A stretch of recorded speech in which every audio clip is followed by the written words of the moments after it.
Price Lord. இயேசுவின் நாமத்தினாலே உங்கள் ஒவ்வொருவரையும் டெய்லி மன்னான்கிற இந்த கர்த்தருடைய வசனத்தை தியானிக்கும்படி அன்போடு கூட வரவேற்கிறேன்.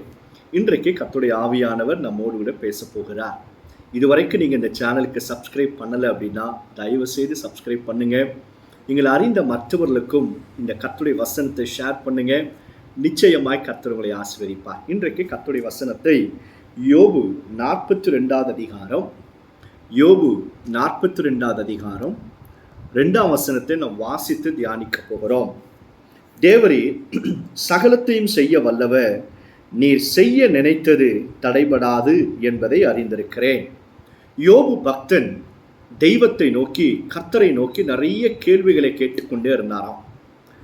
ஆனால் அதற்கு பிறகு கர்த்தர் கேட்கிறாரு யோபுவை பார்த்து, யோபுவே, நான் சமுத்திரத்துக்கு எல்லையை விதிக்கும் பொழுது நீ எங்க இருந்த அப்படின்னு கர்த்தர் எழும்பி கேட்கும் பொழுது அவரால் எந்த பதிலையும் சொல்ல முடியலையா. அதுக்கு தான் அவர் எழும்பி பாருங்க, கர்த்தரை நோக்கி சொல்றாரு, தேவரீர் நீ சகலத்தையும் செய்ய வல்லமையுடையவர், நீ செய்ய நினைத்தது தடைபடாது. கர்த்தருடைய பிள்ளைகளை கர்த்தர் உங்களை நோக்கியும் சொல்லுகிறார். அவர் உங்கள் வாழ்க்கையில என்ன செய்யணும்னு சொல்லி நினைக்கிறாரோ அது ஒருவராலையும் தடைபடுத்த முடியாது, தடைப்படவே படாது. காரணம் என்ன அப்படின்னா, அதை செய்கிறவர் மனுஷன் அல்ல, சர்வ வல்லமுடைய தேவனாகிய கர்த்தர். அலைகளுக்கு இம்மட்டும் வா, இதற்கு மேலே வர வேண்டாம் அப்படின்னு உண்டாக்கினார் பாருங்க. அவர் உன் வாழ்க்கையில செய்ய நினைப்பது தடைபடாது. நட்சத்திரங்களையும் பூமியையும் அண்ட சராசரத்தை உண்டாக்கினவர் உன் வாழ்க்கையில செய்ய நினைக்கிறது ஒரு நாளும் தடைபடாது. அவர் தான் செய்ய நினைக்கிறார். மரணத்தையும் பாதாளத்தையும் ஜெயித்து உத்தரித்து உயிரோடு கூட எழுந்தார் பாருங்க. இந்த ஆண்டவராக இயேசு கிறிஸ்து உங்க வாழ்க்கையில செய்ய நினைப்பது ஒருவராலையும் தடுத்து நிறுத்தவே முடியாது. அவர் உங்களுக்கு கொடுக்க போகிற ப்ரமோஷன், உயர்வு, உங்களை ஊழியத்தில் கர்த்தர் பயன்படுத்த வேண்டும் என்று அவர் நினைக்கிற அந்த நினைவுகள் ஒரு நாளும் எந்த பிசாசுகளினால தடை செய்து நிறுத்தவே முடியாது. யோசேப்பை கொண்டு போய் குழியில போட்டாங்களாம், மீதியானிகளுக்கு விட்டு போட்டார்களாம். எகிப்துல வீணான பழியினால கொண்டு போய் சிறையில போடப்பட்டார். ஆனா கர்த்தர் அவர் வாழ்க்கையில செய்ய நினைக்கணும்னு சொல்லி வைத்திருந்த அந்த தரிசனம் தடைபடவே இல்லை. கர்த்தர் அதை நிறைவேற்றினார். அதே மாதிரி தான் உங்க வாழ்க்கையில ஒருவேளை நீங்க குழியில இருக்கலாம், நீங்க தூக்கி எறியப்படலாம், விற்கப்பட்டிருக்கலாம், ஏதோ ஒரு வீணான பழி நிந்தைகளினால உங்க வாழ்க்கையில நீங்க அனுபவித்துக் கொண்டிருக்கலாம்.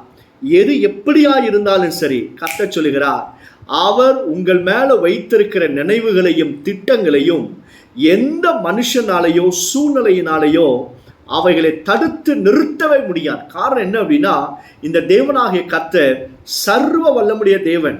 அவரால் செய்யக்கூடாத காரியங்கள் ஒன்றுமே இல்லை. தாவீதை சவுல் கொல்லணும்னு நினைச்சான். ஏன் நினைத்தான் அப்படின்னா, அவன்தான் அடுத்த ராஜா என்கிற ரகசியம் சவுலுக்கு தெரியும், தேவனுடைய திட்டம் தெரியும்.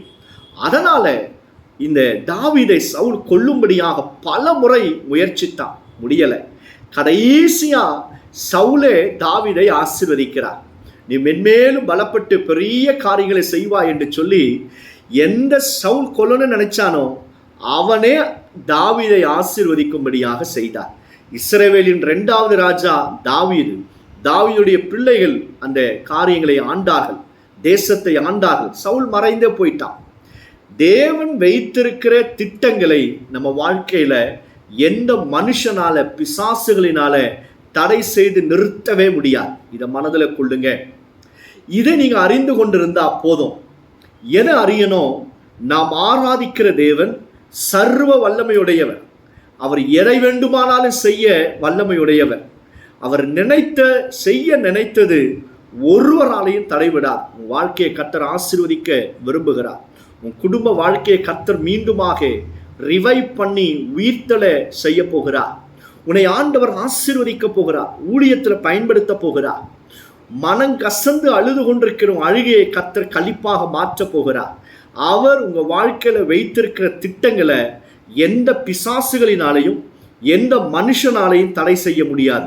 ஏன் அப்படின்னா, அதை செய்ய நினைக்கிற யார் தெரியுமா? மனுஷன் அல்ல, மனுபுத்திரனும் அல்ல, ஏதோ ஒரு பிம்பம் அல்ல, ஏதோ ஒரு காரியம் அல்ல, தெய்வம், கர்த்தர், சர்வ வல்லமுடைய தேவனாகிய கர்த்தர் உன் வாழ்க்கையில செய்யணும்னு சொல்லி நன்மைகளை செய்யும்படியாக எழுந்தருளி இருக்கிறார். நம்ம அறிந்து கொள்ள வேண்டியது என்ன அப்படின்னா, அவர் சர்வ வல்லமுடையவர். இதை நீங்க அறிந்து கொண்டா போதும், கர்த்தர் உங்க வாழ்க்கையில செய்ய நினைப்பது ஒரு நாளும் தடைபடாது. அல்லேலூயா. ஜெபம் பண்ணலாமா? பரலோக பிதாவே, உமக்கு நன்றி செலுத்துகிறோம். யாரெல்லாம் அந்த வசனத்தை கேட்கிறார்களோ, bless them O Lord, இயேசுவின் நாமத்தினாலே உம்முடைய சாயல் அவர்களுக்கு உண்டாகட்டும். நீ சர்வ வல்லமை உடையவர் என்கிறதை அறிந்து கொள்ளட்டும். அப்பா, இந்த வசனத்தை கேட்கிற ஒவ்வொருடைய வாழ்க்கையில நீர் என்ன செய்யணும்னு நினைக்கிறீங்களோ அதை தடைபடாதபடிக்கு செய்து முடிப்பதற்காக ஸ்தோத்திரம். உங்களுடைய பிள்ளைகளுடைய கண்ணீர், வேதனை, ஆண்டவர் பின்மாற்றங்கள் எல்லாம் மாறட்டும்.